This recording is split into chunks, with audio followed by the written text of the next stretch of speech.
Hello EFD, how are we doing? Today we're looking at 10 derbies that might have mattered in the past, but which no one cares about anymore. Keep in mind, this was written by PVS. 10. Man United v Liverpool. Except for washed up old pundits who still call the Premier League the first division, is there anyone left who cares about this match? Perhaps it decided titles in decades past, but in recent seasons, neither side has competed for the Champions League, while Liverpool have rarely threatened to break their 27-year title drought. And the rise of Man City has seen United find a rival closer to home. The Sky Blues' reinvented academy now hoovers up much of the Northwest's young talent, and old enemies Mourinho and Guardiola would rather snipe at each other than attack the universally popular Jurgen Klopp. Perhaps with a few years of German vigour and Portuguese scheming, these two wounded giants can restore some fire to their battles. But for the moment, you'll be hard-pressed to find a neutral who actually cares. 9. Marseille v Lyon. Unlike Le Classique, where Marseille take on PSG in a clash of North and South France, the Choc des Olympiques is a pure footballing rivalry between two of the country's best clubs. The derby has been running for more than 70 years, and the tally is poised at 34 wins apiece. Until the 90s, it was relatively one-sided, as Marseille had won 8 league titles to Lyon's 0, as well as the 1993 European Cup. But the investment of President Jean-Michel Aulas saw Les Gonds in the ascendancy, and they beat Marseille 8-0 in 1997, before a record streak of 7 consecutive League One titles. Unfortunately, a game which previously pitted players like Chiesa, Coupet, Desailly and Papin against each other is now populated by subpar footballers in a league hijacked by oil-rich PSG. 8. Milan v Inter. Milan is a mecca for European football, with its two great teams winning 36 league titles and 10 Champions Leagues between them. Players from the Nerazzurri and Rossoneri have won the Ballon d'Or 10 times, and shared tenancy of the San Siro constantly brings fans of the sides into conflict. Traditionally, Inter was the club of middle class, while Milan supporters were predominantly workers, giving the derby a spicy political angle. But as this distinction has disappeared, financial mismanagement and the rise of Juventus have prevented either side from making a serious challenge for the Scudetto. It's a pity, as Mourinho's Inter and Ancelotti's Milan are two of the greatest teams in recent memory, and we'd love to see the title prized away from Turin. Perhaps with the huge Asian investment in both clubs, they can return to the top again. 7. Birmingham v Aston Villa. Somehow known as the second city derby, despite the fact that Manchester is way more important than Birmingham, this match has been contested since 1879, with Villa taking 53 victories to City's 38. The Villains also have 7 league titles, though 4 of those came in the 1800s, and they even won the 1982 European Cup, beating Bayern and Lobanovsky's Dynamo Kiev on the way. By comparison, Birmingham's greatest honour are probably a pair of League Cup wins. But Villa's glorious history hasn't stopped them slipping into the Championship alongside their rivals, and attendance at the derby has declined from around 60,000 in the 1930s to under 40,000 today. 6. Dortmund v Schalke. Though Schalke trailed Dortmund closely in titles, with 7 to the Black and Yellow's 8, the Riviera derby is becoming less competitive with each passing year. Schalke's last bully triumph was in 1958, and they haven't come in second since 2010, while Dortmund are clearly Germany's second team. It's a far cry from the 30s and 40s when Schalke ruled national competitions, led by Fritz Zippan. In fact, the two sides had been playing each other for 18 years before Dortmund won a game, while Schalke once put a 10-0 beating on their local enemies. The Königsblauen were so dominant that the Nazis actually used them in propaganda as an example of German brilliance. But now, as Bayern pull even further ahead of their competitors and Leipzig build on an outstanding maiden season, it seems less and less likely that the Riviera derby will ever see two truly great teams again. 5. Sociedad v Athletic. The two biggest clubs in the Basque Country, Athletic Club and Real Sociedad, are united by politics but divided by football. Fans of both teams have long advocated an independent Basque nation, and in 1976, a year after the death of anti-Basque dictator Franco, the captains of both sides carried out the region's flag together before a game. On the pitch, there's no love lost. They've played 140 times, with Athletic winning 48 to Sociedad's 46, And despite only recruiting local players, the pair took 4 La Liga titles in a row in the early 80s, 2 going to Bilbao and 2 to San Sebastian.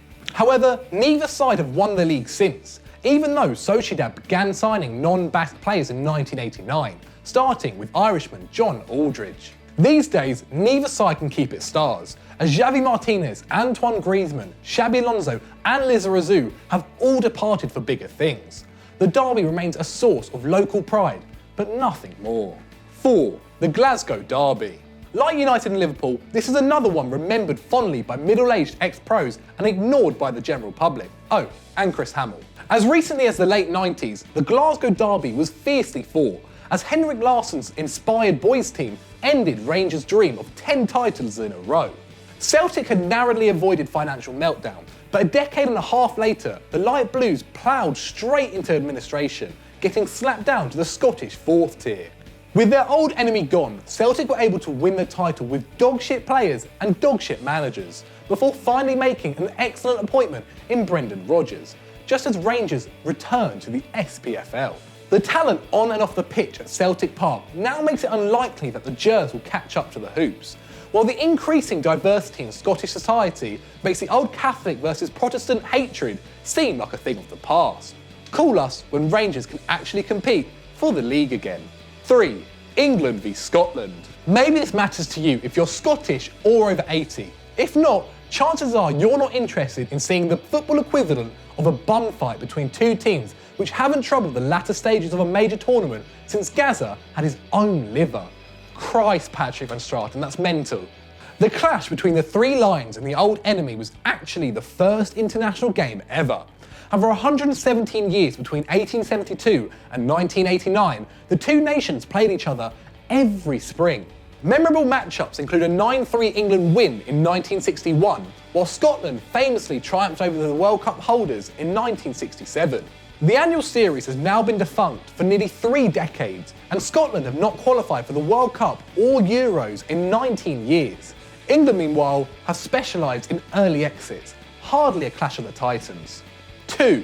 Dynamo Kiev v Shakhtar Donetsk.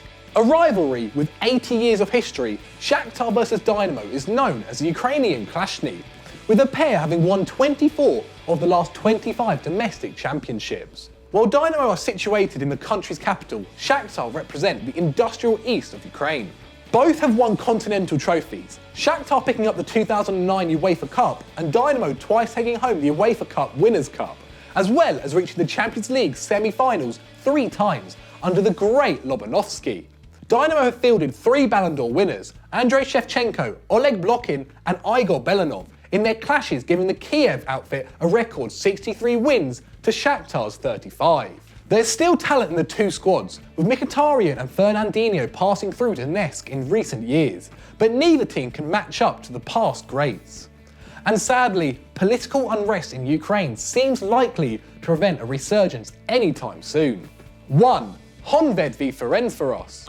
With 5 major clubs, Budapest has always been a hotbed of football rivalry.